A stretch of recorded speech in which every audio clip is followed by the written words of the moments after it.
Once again, hello and good day, collective. As always, my messages are to be taken as what resonates to you. I am speaking to whoever it is who is viewing my profiles because there are not a lot of images of names with profiles attached to them listed in my views on my videos. It did seem like at one point when I was posting on TikTok, I could see the names of profiles that viewed my videos, and it seems as though perhaps intentionally, rather maybe not, I don't know, that has been removed. That being said, since I have so many who do like to learn about me, I would like to share from my special notebook I bought when I had a tiny baby and I was just trying to sort out what was going on in my life. I knew that I thought I had done everything I ever wanted to do. I thought I had achieved all these things I wanted to achieve, and yet day to day my feelings inward were tumultuous. This was also after my revelation of my own memories that I brought to light, which I claim and do still to this day, that I prayed to God for him to show me what I didn't know about my own self. And that is how I came to the realization of what happened to me as a wee child. That being said, people love, especially in the South, to walk around and say things like, oh, what a blessing, blah, blah, blah, blah. But when I actually say, no, seriously, it's a blessing I got fired from my job. And the morning before I got fired, I prayed to God and said, God, I need to admit to you and to myself, I hate this job. But what am I supposed to do? You're not supposed to quit a job when you don't have income lined up. And God said, buckle up, baby girl, let's go. Me and God be vibing like that. I don't know how y'all hear from him, but the Bible says, my sheep know my voice. Man shall not live by bread alone, but by every word breathed out of the mouth of God. So on 9/26/2020, my baby is 3 months old. That's baby Lou. I'm thankful that I married the man I married, even though it doesn't look like what I pictured. I'm thankful for my siblings, even though they betrayed me. I'm thankful for my house, even though it isn't perfect. Now, this is also during a time in which my roof upstairs is actively leaking, and the man who I'd been living in that home with for 4 years had promised to fix it when I moved in and still wasn't moving at all. I wrote down next, dysregulated behavior is an attempt to turn off painful emotions. So I was recognizing that when my own behavior didn't make sense to myself, I learned through psychology, through these things I would listen to online, that that was an attempt to turn off my own painful emotions. Choose to feel them instead. So then my prayer was calm my anxiety and give me peaceful rest. And underneath rest, I defined that as love and security. Turns out it also is literally laying down. And then I wrote, Lord, please help me to trust you. All of my striving only takes me further down the road that I don't want to be on. Please lead me in your way everlasting. Thank you that you pursue me. The next note I wrote to myself is don't justify bad behavior. No outbursts and no binges. So if you know when you're overly restricted to yourself, restrictive, you will sometimes binge when you no longer can control it. It is better yet to simply not be so overly restrictive to yourself. Emotionally, this looks like piling things up until you have what's called a volcanic eruption. I recognize through psychology, through listening to things on YouTube, that that's what it was. I was bottling up until I had a volcanic eruption. And that's not healthy. So I wrote down as my goals for myself to love the man I was married to. I was doing the best I could. Speak truth in love, rejoice always, and pray without ceasing. Give thanks in all circumstances. Then I wrote down some Bible verses and some personal goals for me as a mother. But in the end, that was September 26th of 2020, and 6 months later, God led me out of that abusive home where I was married to a man who purposefully tortured me, along with his mother, who was the primary cause of all of that. But the primary cause of her situation is the man she's married to. He doesn't treat her well, but she projects to everyone she's around that he does treat her well. So she is the cause of her own misery. That goes out to Emily from high school, because you are doing the same thing and I can see it.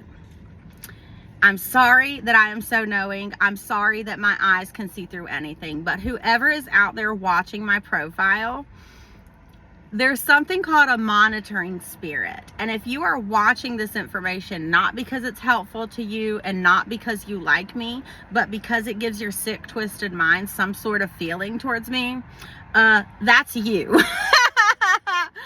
I am simply speaking my truth, sharing with others the way God has showed up in tangible ways in my life. The way I have heard messages directly from heaven to my own mind. Yes, the power of manifestation is real. You can pray to a higher power, but I pray to the highest power, to the supreme God of the universe. He watches over me and he gives me what I need.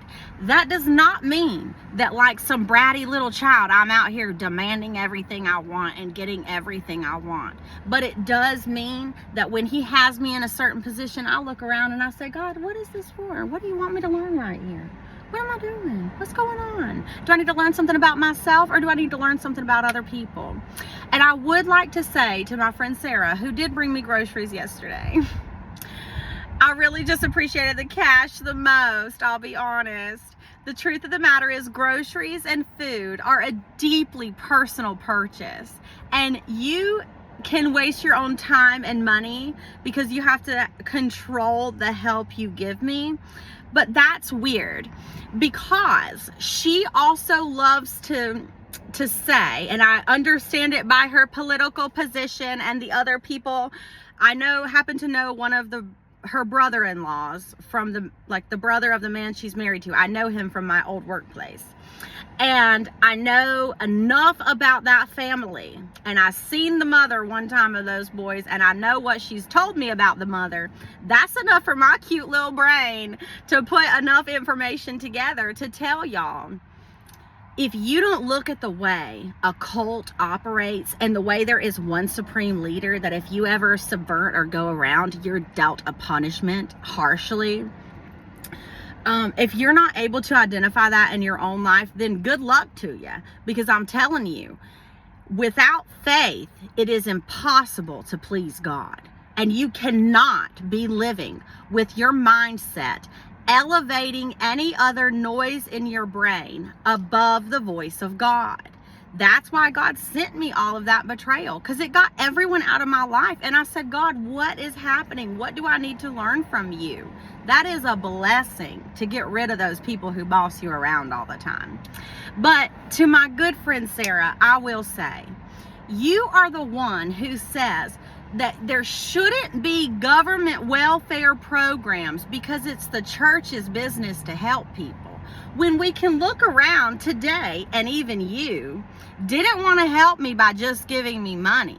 You want to control the help you give. That is not of God.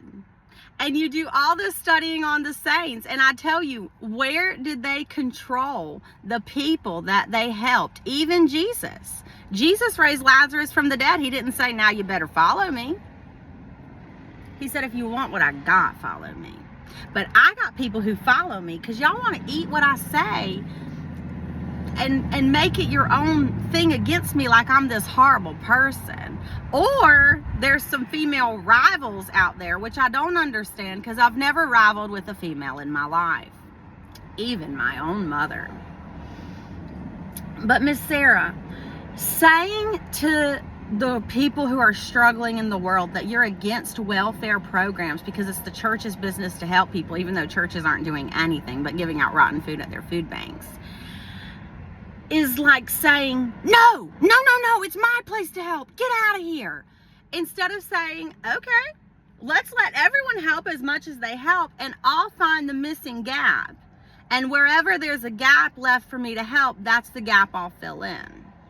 but you vote against social welfare programs, and then I'm supposed to be overly thankful for what you've given me when you could have just cast your free vote in a better direction. Not to mention, there are women who want to know what I'm up to because I have free time. Because you're so glued to your children, you're trying to please your children, or you're trying to make them please you. I'm not really sure what the dealio is, but my life is not for pleasure, it's for freedom. And it's for doing what I want to do. And that doesn't always mean pleasing myself, actually. Because I'm not a child, I'm 35 years grown. Anyways, I've said enough. I don't know what any of this means, but I know there are people who watch my profile, who watch my actions day to day, who have other ways of keeping track of what I'm doing. And I'm telling you, that's pretty weird. That's pretty weird, because I've never done that to somebody I wouldn't just call up on the phone and say, hey, what's up? So if you're not speaking to me, but yet you want to know what I'm doing all the time, and you know me in real life, you need to be asking yourself why you're doing such a weird thing.